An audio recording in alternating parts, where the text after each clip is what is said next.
You may have seen recently that I did a review of some Kvetun feathers that we had coming from them, and a very, very quick update on those, and then some information about some new swords that we got from them, which I think you might find interesting. So, first of all, the feathers.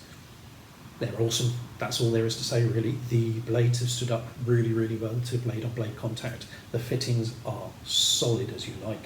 The leatherwork is an interesting one. It seems that it goes through very, very quickly to the wood on receiving an impact, so it's quite thin leather, but that's not really an issue. It's something that's quite easy to replace. This has very quickly become my favourite feather, and I think most of the people in the club that own them feel the same. Very, very much worth a buy. Secondly, the Saber. This is the first of the new things that we bought, and you've probably seen Matt Easton's review on these, which I've carefully not watched. But what I will say is, having not watched that, I think these are awesome. If you put your thumb in the lovely, conveniently little shaped nook here, the balance is superb. They fit the hand wonderfully. They move incredibly well. I think this is a fantastic thing. I would suggest you watch Matt's review for a more in-depth look at these, but sturdy, comfortable, well-moving. I think they're fantastic. A very, very good bit of kit. Next, now I asked Kvetun to make me a parrying dagger, and they refused on the basis that they'd been looking into them and they weren't coming out the way that they wanted. So they wanted time. And having had time, they produced this. And I think we've got the first two of these. And I'm really glad we've got the first two of these. First of all, I'm going to show you these in comparison to the Armas Medievals, and this has been the dagger that we've been generally using in the club. We have quite a lot of the ones from Marco and really like them, but obviously we can't get them at the moment. So if you look at the Armas here, the shell is very, very thin, and as you can notice, it's taken quite a few knocks. So it's a relatively flimsy construction in the hilt, which is a shame because the actual blade itself is very, very lovely and sturdy. The cross, likewise, is quite flimsy, and we've had these bend quite a lot. So I prefer to see these made in a similar way to the way that Armas make their actual cross guards on their rapiers.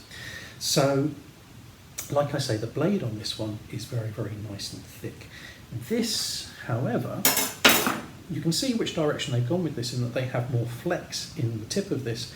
I kind of very often feel that with daggers, there's not too much point. You might as well have them stiff and learn to use them in control when you're using these things. These come to quite a tight point here. I would very much recommend that you tip them, but look at this.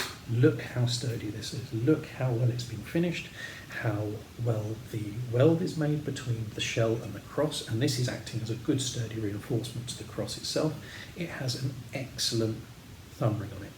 So this, we're going to see how it behaves. Obviously I'm going to tip it, but I am remarkably happy with this. It's such a stonking piece of kit, and I can't wait to try it out. So very, very happy with these. And again, I think it's dealt with a lot of the problems of this, which is the flimsiness, which is odd when we come to the next thing by Kvetun. And that is the Rapier. Now, I think certain choices have been made with this. It feels very much that it's set up for disengagements rather than binds. And if you handle this, I think you'll know what I mean. It's quite light in the blade. The blade is quite slender, as some of the rapiers go. It has, to my mind, a quite sportive feel to it. It has a good degree of flex, and I think this is, well, actually still maintaining a good degree of rigidity, so it doesn't wobble insanely. But like I say, it has this sporty feeling. I think if you're one of these people that really likes to bend the sword on impact and you like to go in with it, I think it's going to be lovely for you. For me, working with the Strega, I'm not so much so. I would prefer something with a little bit more presence in the cut, and these still cut reasonably, but there's something about the blade that I don't like. But what I would point out is that this is a very, very personal choice.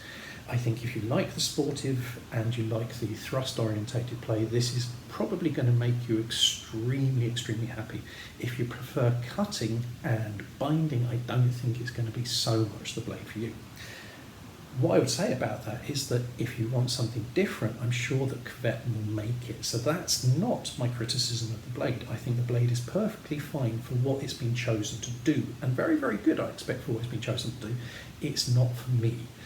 Now, the thing I do object to a little bit is I feel that the crossguard here is too thin and too slender, and then a few of these turned up actually bent in transit. And this really, if I did this with my thumb, I could bend this like this, and I know this because I bent it back from how they were. And that to me means that if they take a good blow in sparring, that they're going to likewise bend. So I would like to see something a lot more sturdy, and really as a counterpoint to this. Look at these from Arnas Medievals. Now here, these have taken some solid whack. They're just a simple circular section, but they're reasonably good at taking blows from any particular angle, and then you can just put them back with a little bit of welly. You have to whack them a little bit. And I feel this is a much better way to go with your crossguard. It's fundamentally just a little bit stronger. So that I think is a shame. That's the only thing really that let the rapier down for me. Otherwise, very good. Like I say, it's a very personal choice which way you go with blade types. Now, moving on, the arming sword. This, I think, is wonderful. Again, we're really moving back into the same territory that they're in with their feathers. This has got a lot of presence to it. It's got heft. Do be aware of this. You wouldn't want to get clouded with this hard.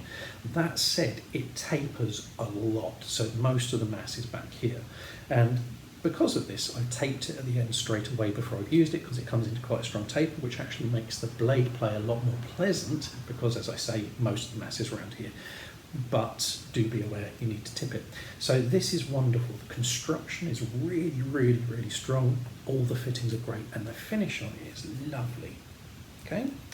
Like I say, with this I feel we're back in the territory where they're at their strongest. It's very much got the feel of the feather. We've played with these quite extensively over the weekend. The edges are thick enough that they're taking a good beating without obviously smashing the living crap out of them. Don't do that, it's a dumb thing to do, and besides, if you do it, you're going to hurt someone. Here, they play really nicely. As a 1-3-3 trainer, I wholeheartedly recommend these. Everything that I dislike about the rapier, I love in this sword. So, a bit of a mixed bag. They produced a side sword, the lightest one of which is an absolute delight. It plays incredibly well. This and the Saber for me and the Parrying dagger are beautiful. I think there's issues with the rapier, but that's all stuff in work. So again, mostly very happy. Thank you very much. Take care.